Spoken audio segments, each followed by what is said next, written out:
കാരണം ഇലക്ഷൻ റിസൾട്ടിൽ ഇപ്പോഴും പലരും പറയുന്നത് ഇന്ത്യ മുന്നണിക്ക് ഭൂരിപക്ഷം കിട്ടും, അങ്ങനെ ഭൂരിപക്ഷം കിട്ടുകയാണെങ്കിൽ അരവിന്ദ് കെജ്രിവാൾ പ്രധാനമന്ത്രിയാകും എന്നൊക്കെ പാടി പ്രചരിപ്പിക്കുന്നുണ്ട്. അവിടെ അരവിന്ദ് കെജ്രിവാൾ പ്രധാനമന്ത്രിയാകും എന്ന് പറയുമ്പോൾ തമിഴ്നാട്ടില് സ്റ്റാലിൻ പ്രധാനമന്ത്രിയാവും, കേരളത്തില് സഖാക്കന്മാർ പറയുമ്പോൾ പിണറായി പ്രധാനമന്ത്രിയാകും, പശ്ചിമ ബംഗാളിൽ ചെന്നാൽ മമത പ്രധാനമന്ത്രിയാകും. അങ്ങനെ എല്ലാ സംസ്ഥാനത്തും ഇവർക്ക് പ്രധാനമന്ത്രി സ്ഥാനാർത്ഥികളുണ്ട്. ഇന്ത്യയിലെ മുഴുവൻ സംസ്ഥാനങ്ങളിലും പ്രധാനമന്ത്രി സ്ഥാനാർത്ഥിയുള്ള ഒരു മുന്നണിയാണ് ഇപ്പോൾ ഇന്ത്യ മുന്നണി. അപ്പോൾ റിസൾട്ട് വരുമ്പോൾ അവർക്ക് മനസ്സിലാകും ആരായിരിക്കും പ്രധാനമന്ത്രിയാവുക. അതോടുകൂടി ആം ആദ്മി പാർട്ടി നിലനിൽക്കണമെങ്കിൽ കേജ്രിവാളിന്റെ നേതൃത്വം ഒഴിവാക്കണം എന്ന് ആഗ്രഹിക്കുന്ന പാർട്ടിയിലെ മഹാഭൂരിപക്ഷം പേര് കേജ്രിവാളിനെയും ഭാര്യ സുനിതയെയും കൂടെ നിൽക്കുന്ന ഗുണ്ടാപ്പടയെയും പുറത്താക്കിക്കൊണ്ട് ആം ആദ്മി പാർട്ടിയിൽ യഥാർത്ഥ ആം ആദ്മി പാർട്ടിയുടെ സ്ഥാപക നേതാക്കൾ അടക്കമുള്ളവർ ഒരു വിഭാഗമായി മാറുകയും കേജ്രിവാളിനെ പുറത്താക്കിക്കൊണ്ട് പാർട്ടിയുടെ ഭരണം പിടിച്ചെടുക്കുകയും ചെയ്യും. എന്നാൽ ഇതേ സമയം കേജ്രിവാളിന്റെ കയ്യിൽ അളവറ്റ പണമുണ്ട്. വിദേശ ശക്തികൾ ആം ആദ്മി പാർട്ടിക്ക് ഒഴുക്കി കൊടുത്തുകൊണ്ടിരിക്കുന്ന കോടാനുകോടി ഡോളറിന്റെ വിദേശ പണം ഉപയോഗിച്ചുകൊണ്ട് കേജ്രിവാളും ഭാര്യ സുനിത കേജ്രിവാളും നയിക്കുന്ന മറ്റൊരു ആം ആദ്മി പാർട്ടിയും ആ ദിവസം തന്നെ ഉടലെടുക്കും. അതായത് ജൂൺ 4-ാം തീയതി ഇലക്ഷൻ റിസൾട്ട് വന്നാൽ ഒരു ജൂൺ 10-ാം തീയതിക്കുള്ളിൽ ആം ആദ്മി പാർട്ടി രണ്ടായി പിളരും എന്നുള്ള കാഴ്ചയാണ് നമ്മൾ കാണാൻ പോകുന്നത്. ഈ പിളർപ്പിനെ തുടർന്ന് പിന്നെ പാർട്ടി എങ്ങോട്ട് പോകും എന്നുള്ളതും പാർട്ടിയുടെ അവസ്ഥ എന്താകുമെന്നും ഉള്ളത് നമുക്ക് കാത്തിരുന്ന് കാണാം. കൂടുതൽ ചർച്ച ചെയ്യേണ്ട വിഷയമാണത്.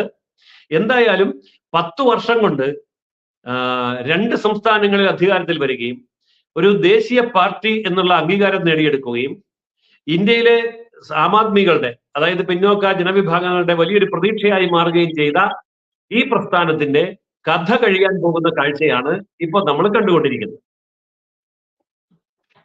സാർ, ഇപ്പോ ആം ആദ്മി പാർട്ടിയുടെ പഞ്ചാബിലെ അവസ്ഥ എന്താണ്? പഞ്ചാബിലെ ഒരു പെട്ടെന്നൊരു ഭരണം പിടിക്കുകയും പക്ഷെ ദില്ലിയിലെ പോലെ ഒരു തരംഗമൊന്നും ഭരണത്തിൽ കയറിയതിനു ശേഷം പഞ്ചാബിൽ ഉണ്ടാക്കാനായിട്ട് സാധിച്ചില്ല. പല പല വിഷയങ്ങൾ പറയുന്നു. ഇപ്പോൾ പഞ്ചാബ് മുഖ്യമന്ത്രി അടക്കം ഈ കെജ്രിവാളിനെതിരെ നീങ്ങിയ ഒരു സാഹചര്യമൊക്കെ ഉണ്ടായിരിക്കുകയാണ്. അപ്പോ നിലവിലെ ഒരു സിറ്റുവേഷൻ അനുസരിച്ച് പഞ്ചാബിൽ ആം ആദ്മി സേഫാണ്? പഞ്ചാബിലെ ആം ആദ്മി പാർട്ടിയുടെ അവസ്ഥ വളരെ ഗുരുതരമാണ്.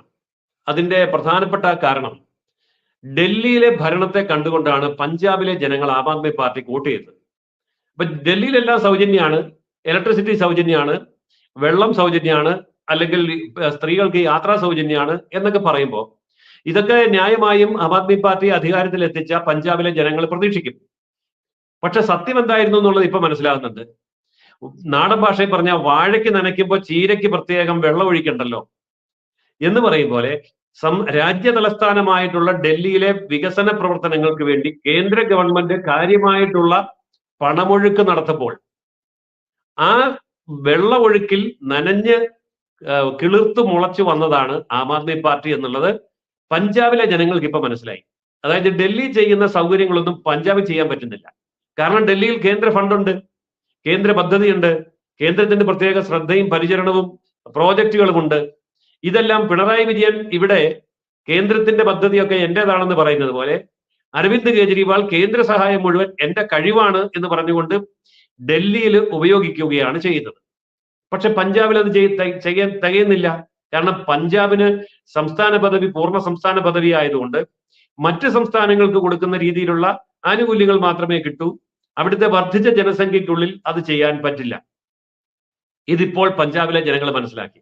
അപ്പൊ ഞങ്ങളൊരു വെട്ടിലാണ് വീണിരിക്കുന്നത്, അബദ്ധത്തിലാണ് ആം ആദ്മി പാർട്ടിക്ക് വോട്ട് ചെയ്തത്, അതുകൊണ്ട് ആം ആദ്മി പാർട്ടിയെ ഇനി വിശ്വസിക്കാൻ കൊള്ളില്ല എന്ന ഒരു തീരുമാനത്തിൽ പഞ്ചാബിലെ ജനങ്ങൾ എത്തിയിട്ടുണ്ട്. അതുകൊണ്ട് പഞ്ചാബിൽ ആം ആദ്മി പാർട്ടിക്ക് അടുത്ത ഇലക്ഷനിൽ പച്ച തൊടാൻ പറ്റില്ല എന്ന് മാത്രമല്ല, ഇപ്പോൾ പഞ്ചാബിൽ ആം ആദ്മി പാർട്ടിയിൽ ഉണ്ടാകുന്ന പിളർപ്പ് പഞ്ചാബിനെ ഏത് തരത്തിൽ ബാധിക്കുമെന്നുള്ളത് നമ്മൾ കാത്തിരുന്ന് കാണണം. ഒരു നെടുകയുള്ള പിളർപ്പാണ് പഞ്ചാബിലെ ആം ആദ്മി പാർട്ടിയിൽ സംഭവിക്കുന്നത് എങ്കിൽ അവിടെയും ഭരണം മാറ്റി പുതിയ ഭരണം കൂടെ വന്നുകൂടായികയില്ല. ഏതായാലും ഡൽഹിയിൽ ആം ആദ്മി പാർട്ടി അപ്രത്യക്ഷമാകുന്നതിനേക്കാൾ വേഗത്തിൽ പഞ്ചാബിൽ ആം ആദ്മി പാർട്ടി അപ്രത്യക്ഷമാകാൻ പോവുകയാണ്. ഇപ്പോ നമ്മുടെ രാജ്യത്തെ പല രാഷ്ട്രീയ പ്രസ്ഥാനങ്ങളും ഇസ്ലാമിക ഭീകരവാദികളും അതോടൊപ്പം തന്നെ ചൈന അടക്കമുള്ള ചില രാജ്യങ്ങളും ഇവരെയൊക്കെ സ്വാധീനിക്കുന്ന ചില റിപ്പോർട്ടുകൾ നമ്മൾ കണ്ടിട്ടുണ്ട്. അത് പല രീതിയിൽ ഇപ്പോ ഈ അടുത്ത കാലത്ത് രാജ്യത്തെ കമ്മ്യൂണിസ്റ്റ് ആശയവുമായി ബന്ധപ്പെട്ട് നിൽക്കുന്ന മാധ്യമ പ്രവർത്തകരെ നമ്മുടെ ചൈനയുടെ ഒരു പ്രത്യേക ഏജൻസി വലിയൊരു സാമ്പത്തികം കൊടുത്ത് അവർ സ്വാധീനിച്ചു. 2024 നടക്കുന്ന തിരഞ്ഞെടുപ്പിന് അവരെ ഉപയോഗപ്പെടുത്തി തിരഞ്ഞെടുപ്പിന് അട്ടിമറിക്കുക എന്നൊക്കെയുള്ള ഒരു പല കാര്യങ്ങളുണ്ടായിരുന്നു. അത് ഏകദേശം ഒരു 8 മാസങ്ങൾക്ക് മുന്നേ കേന്ദ്ര സർക്കാർ പുറത്തുവിട്ട ഒരു കാര്യമാണ്.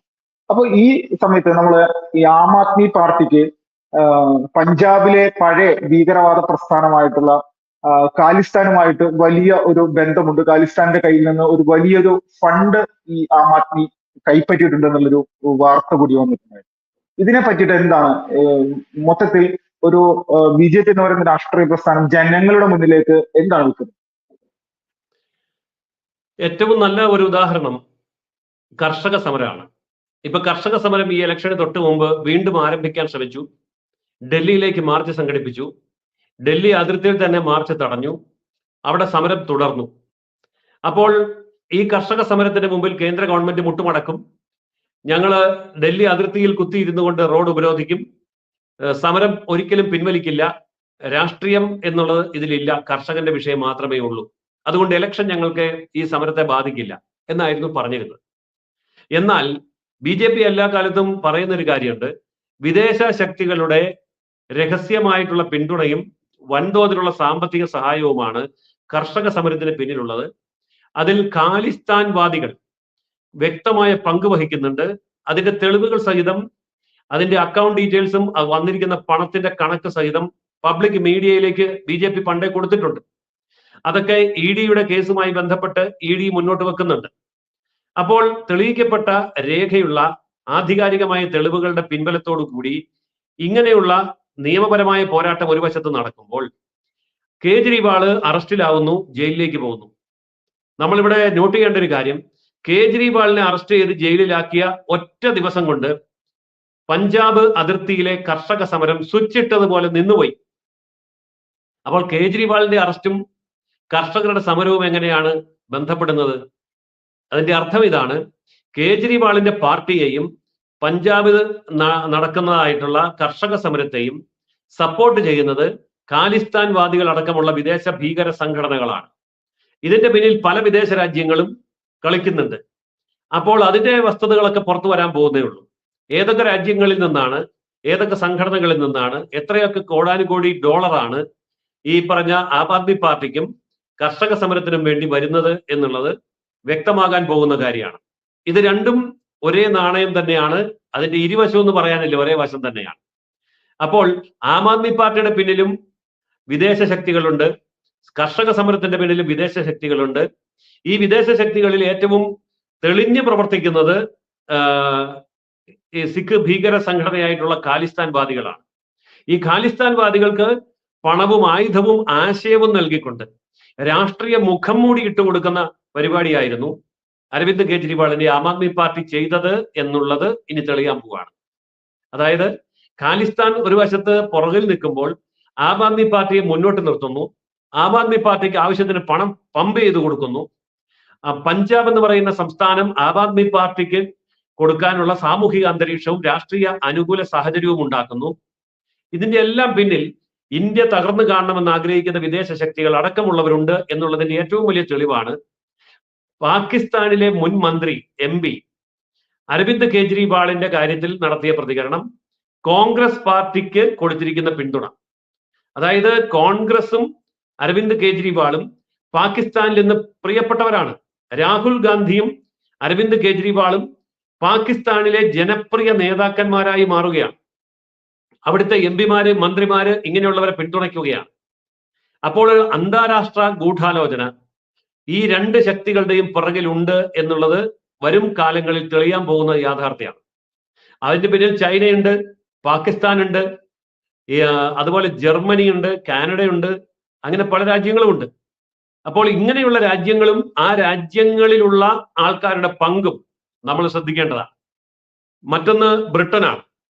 ബ്രിട്ടൻ എന്ന് പറയുന്ന രാജ്യം നമ്മുടെ രാജ്യത്ത് സാമ്പത്തിക കുറ്റവാളി ആയി മാറിയ ആൾക്കാര്, ഇപ്പോൾ വിജയ് മല്യ ആണെങ്കിലും നീരവ് മോദി ആണെങ്കിലും അങ്ങനെയുള്ള കൊള്ളക്കാര് ഇന്ത്യയിൽ നിന്ന് കൊള്ള നടത്തിയതിനു ശേഷം പണവുമായി നേരെ മുങ്ങുന്നത് ബ്രിട്ടനിലേക്കാണ്. എന്നാൽ ബ്രിട്ടൻ അവരെ കുറ്റവാളികൾ എന്നുള്ള നിലയിൽ ഇന്ത്യക്ക് വിട്ടുതരേണ്ടതാണ്, വിട്ടുതരുന്നില്ല. ചിലരെ ജയിലിൽ അടയ്ക്കുന്നു, ചിലരെ സുഖവാസത്തിന് വിടുന്നു. പക്ഷെ അവരിവിടുന്ന് കൊള്ള ചെയ്ത് കൊണ്ടുപോയ മുതൽ മുഴുവൻ ബ്രിട്ടനിലെ ബാങ്കുകളിൽ നിക്ഷേപിച്ചു കഴിയുമ്പോൾ അവരെ സംരക്ഷിക്കുക എന്നുള്ള ഒരു നയം, അതായത് മോഷ്ടാവ് മോഷ്ടിച്ചു കൊണ്ടുവരുന്ന പണവും ഉരുപ്പടികളും വാങ്ങി വെച്ചിട്ട് മോഷ്ടാവിന് സുരക്ഷിതത്വം കൊടുക്കുന്ന കള്ളന് കഞ്ഞി വെച്ചവൻ എന്ന് മലയാളത്തിൽ പറയുന്ന പരിപാടിയാണ് ഇന്ന് ബ്രിട്ടൻ ചെയ്തുകൊണ്ടിരിക്കുന്നത്. അപ്പോ ഇന്ത്യയിലെ കള്ളന്മാർക്ക് കഞ്ഞി വെച്ചു കൊടുക്കുന്ന പണിയാണ് ഇന്ന് ബ്രിട്ടൻ ചെയ്യുന്നത്. കാരണം അവന് കഞ്ഞി കുടിക്കണമെങ്കിൽ വേറെ ഗതിയില്ല, അത്ര ഗതികേടിലാണ് ബ്രിട്ടൻ നിൽക്കുന്നത്. അതുകൊണ്ട് അന്താരാഷ്ട്ര വേദികളിൽ ഈ വിഷയം ഇന്ത്യ ശക്തമായിട്ട് ഉന്നയിക്കുകയും ഈ അന്താരാഷ്ട്ര കുറ്റവാളികളെ വിട്ടയക്കുകയും ഇന്ത്യയിലേക്ക് തരികയും ചെയ്യേണ്ടി വരും. അവിടെ അവരെ വിചാരണ ചെയ്യുന്ന സമയത്ത് ഇന്ത്യ വിടാതെ ഇന്ത്യയിലെ ഒരു സംസ്ഥാനത്തിന്റെ മുഖ്യമന്ത്രിയായിരുന്നു കൊണ്ട് ഇന്ത്യ വിരുദ്ധ പ്രവർത്തനം നടത്തുന്ന അരവിന്ദ് കെജ്രിവാളിന്റെ മുഖം മൂടി അഴിഞ്ഞു വീഴും. ഇതാണ് ഇപ്പോൾ സംഭവിക്കാൻ പോകുന്നത്.